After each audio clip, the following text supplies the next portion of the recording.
नमस्कार दोस्तों, मैं हूं राहुल राय और आप देख रहे हैं मेरा YouTube channel physics by Rai sir. आपको यहाँ पे मिलने वाले हर टॉपिक के टॉप 100 क्वेश्चंस। तो फटाफट सब्सक्राइब जरूर करें क्योंकि कर भला तो हो भला, है ना। आइए देखते हैं इस क्वेश्चन में अपन से क्या बोला गया और किस तरीके से अपन इस क्वेश्चन को सॉल्व करेंगे। बहुत ही बेहतरीन क्वेश्चन है ग्रेविटेशन का। इसमें हमसे बोला गया कि let us consider our galaxy consist of 2.5 into 10 की पावर 11 स्टार्स। कितने स्टार्स है?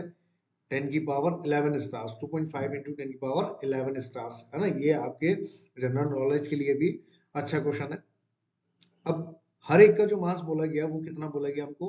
1 सोलर मास, मतलब हर एक का जो मास है स्टार का वो है अपने सन के मास के बराबर। ये ऐसा कंसिडर किया हमने। आगे बोला गया how long will this star at a distance of 50,000 light years, है ना। लाइट ईयर मतलब होता है कि लाइट एक साल में जितना ट्रैवल करती है उस डिस्टेंस को हम लाइट ईयर में कंसीडर करते हैं। आगे बोला गया अपने को कि ये जो डिस्टेंस है वो कहाँ से है? गैलेक्सी के सेंटर से है।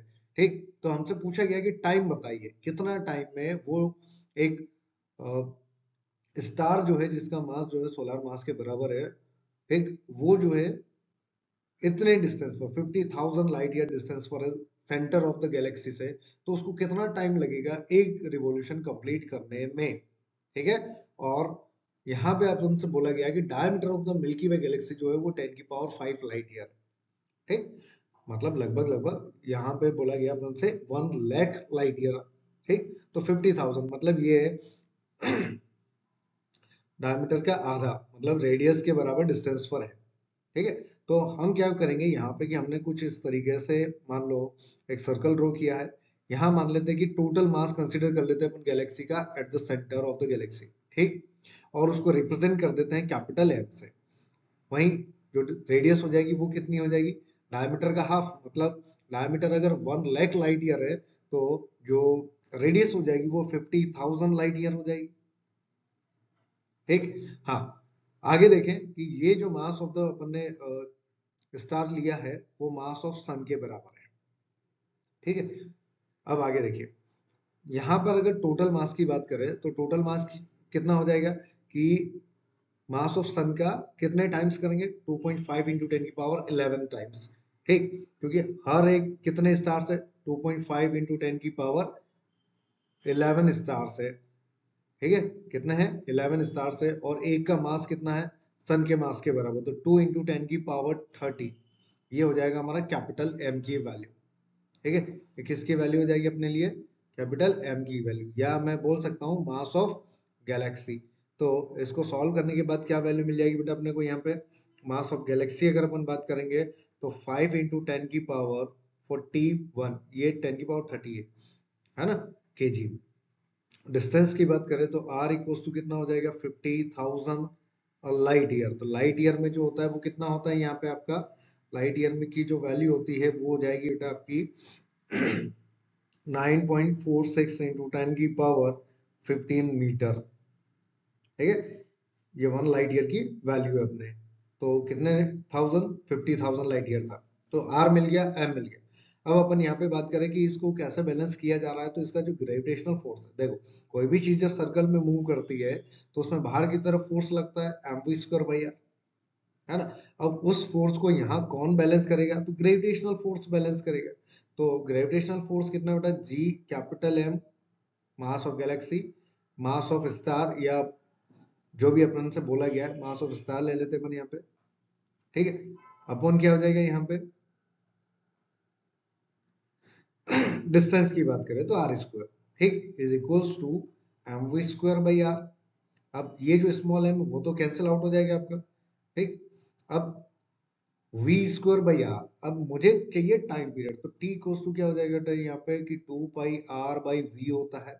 तो क्या मैं यहाँ पे v by R is equals to कितना लिख सकता हूँ? 2 पाई बाई टी, है ना। जानते हैं अपन time period equals to distance upon speed हो जाएगा। ठीक, अब डिस्टेंस कितनी हो जाएगी कि जो एक सर्कमफेरेंस में कवर की जाएगी? तो 2 पाई आर हो गया। ठीक, अब v बाई आर का मैं स्क्वायर कर देता हूँ क्योंकि यहाँ पे v बाई आर जो है वो मेरे पास v स्क्वायर बाई आर है।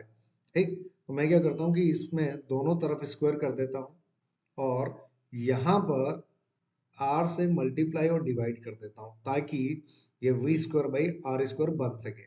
ठीक। तो मैं इसको क्या पुट कर दूंगा यहाँ पे, r मेरा कॉमन आ जाएगा, इस साइड में हो जाएगा, और ये बन जाएगा मेरा 4 pi square by T square. ठीक है, G M of galaxy upon R square. ठीक है, अब इसको हमको चाहिए टी, तो ये मान लेते हैं ये इक्वेशन सेकेंड है अपनी, और ये इक्वेशन फर्स्ट हो गई, है ना। अब हमने इसको ऐसे सॉल्व कर लिया।